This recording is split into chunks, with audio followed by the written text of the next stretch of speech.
Hello friends, स्वागत है आपका मेरे यूट्यूब चैनल पर। इस वीडियो में बात करने वाले एशियन पेंट्स की। देखिए, स्टॉक ओवरसोल्ड जोन में आ चुका है, यानी कि यहाँ से आपके पास खोने के लिए बहुत कम बचा है, लेकिन जो पाने के लिए है वो बहुत ही अच्छा है। पहले हम क्विकली जान लेते हैं एशियन पेंट्स के बारे में। तो भारत में पेंट्स की सबसे बड़ी कंपनी है ये, और यहाँ पर इसका जो मार्केट शेयर है वो अराउंड 40% है। यानी कि इतनी बड़ी कंपनी है कि जितना भी पेंट भारत में बिकता है, भारत में पेंट का बिजनेस 65,000 करोड़ से बढ़ करके लगभग 70,000 करोड़ का हो चुका है। उसमें से 40% का मार्केट कैप्चर एशियन पेंट्स का अकेले है। तो मुझे ऐसा लगता है कि ये जो जोन आ चुका है ओवरसोल्ड का, उसके बाद यहाँ पर जब भी रिवर्सल आएगा, देखिए ओवरसोल्ड के बाद रिवर्सल कब आएगा ये कोई नहीं कह सकता। हो सकता है थोड़ी दिन और गिरावट जारी रहे, लेकिन ये तो तय है कि ज़्यादा दिनों तक ये ओवरसोल्ड जोन में अब रहने वाला नहीं और रिवर्सल जल्दी आने की तैयारी में है। तो यहाँ पर खरीदारी की बेहतरीन अपॉर्चुनिटी है, इसलिए वीडियो को लेकर के आया हूँ।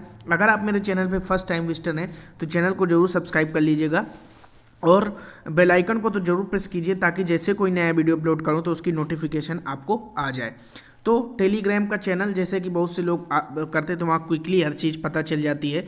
तो मैं वहाँ पर समय समय बताता रहता हूँ कौन सा स्टॉक ओवरसोल्ड है, कौन सा बाइंग अपॉर्चुनिटी पे है, कहाँ पर प्रॉफिट बुकिंग करनी चाहिए और किस पे नज़र रखनी चाहिए। तो ये सारी चीज़ें हम एशियन पेंट्स को लेकर के बात करेंगे।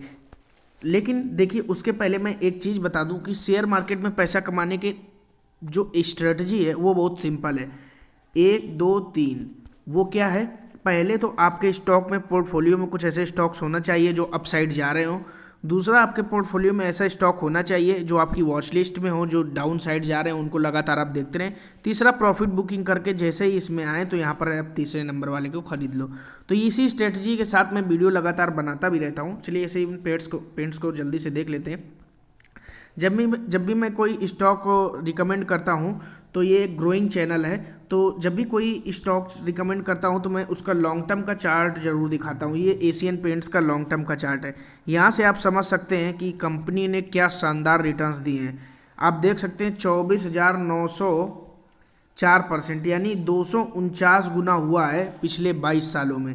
यानी 22 साल पहले अब आपने 1 रुपये लगाया होता तो 250 रुपये हो जाते। इसका मतलब क्या है कि 250 गुना रुपया आपका बढ़ा हुआ है। कल एशियन पेंट्स की जो ओपनिंग हुई 2975 पर हुई, हाई बनाया 3002 का और लो बनाया 2912 का। यानी हाई बनाने के बाद लगातार गिरावट देखने को मिली, यानी वीकनेस ज़्यादा नज़र आ रही। कल 1.05% डाउन था। यहाँ पर हम देखने की कोशिश करेंगे मार्केट कैपिटलाइजेशन को। तो मार्केट कैपिटलाइजेशन आप देख सकते हैं 2,86,071 करोड़ का मार्केट कैपिटलाइजेशन है। एक लार्ज कैप कंपनी है।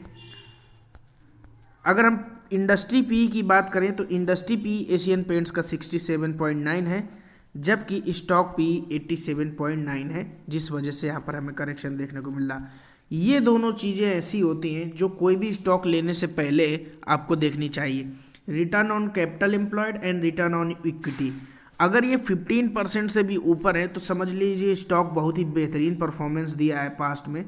यहाँ पर आप देख सकते हैं 27.3 और यहाँ पर ROC देखने को मिल रहा 34.8। तो ROE का मतलब होता है रिटर्न ऑन इक्विटी, यानी कि आप कितना रुपया कमाते हैं इस पे 100 रुपये में। ठीक है, तो 27.3% है, यानी 100 रुपये लगा करके 27% का आपको रिटर्न, यहाँ पर रिटर्न नहीं लेकिन हाँ रिटर्न ऑन इक्विटी से आपको कितना मिल रहा है, कितनी इक्विटी आपको यहाँ पर मिल रही है।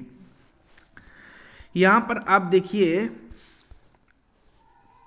टेक्निकल डिटेल्स का अभी भी डिस्कशन नहीं चल रहा है, तो जो भी आपको बताया जा रहा है इन शॉर्ट वो बहुत ही फायदेमंद चीज़ है। जो अभी रिजल्ट आया था 7,096 करोड़ का इन्होंने सितंबर क्वार्टर में रेवेन्यू जनरेट किया है। बहुत ही हाई जंप लगाई है यहाँ पर। जबकि अगर बात कर ली जाए नेट प्रॉफिट की, तो नेट प्रॉफिट 596 करोड़ के इनके रहे हैं इस क्वार्टर में। अर्निंग पर शेयर की बात करें तो इस क्वार्टर में अर्निंग पर शेयर 6 रुपये का, और पिछले क्वार्टर से अर्निंग पर शेयर बढ़ते हुए दिखाई दे रहे हैं। ये एक अच्छी बात है।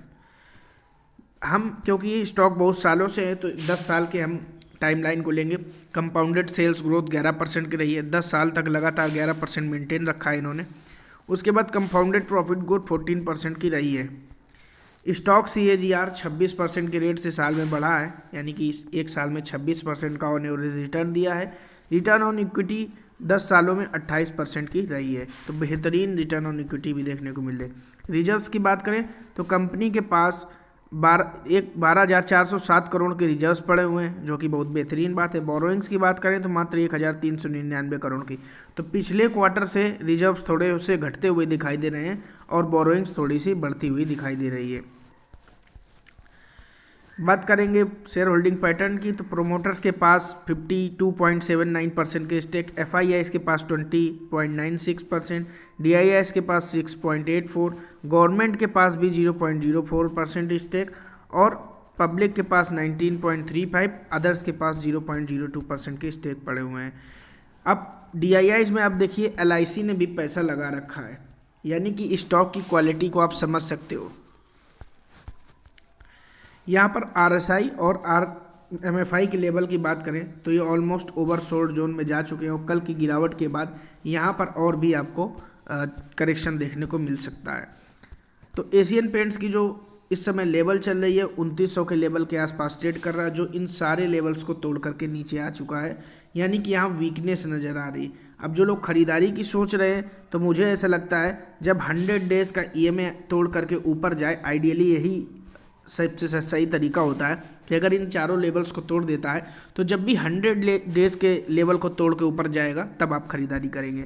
मुझे ऐसा लगता है एशियन पेंट्स अगर आप फ्यूचर के लिए अगले 3, 4, 5 सालों के लिए सोच रहे हैं तो इस समय बेस्ट टाइम है इसको बाई करने का, और ये कभी आपको लॉन्ग टर्म में नुकसान नहीं देगा। वीडियो कैसा लगा कमेंट बॉक्स पे जरूर बताइएगा, और अगर फर्स्ट टाइम चैनल पे विजिटर हैं तो टेलीग्राम चैनल और यूट्यूब चैनल दोनों सब्सक्राइब कीजिए। Thank you for watching. जय हिंद।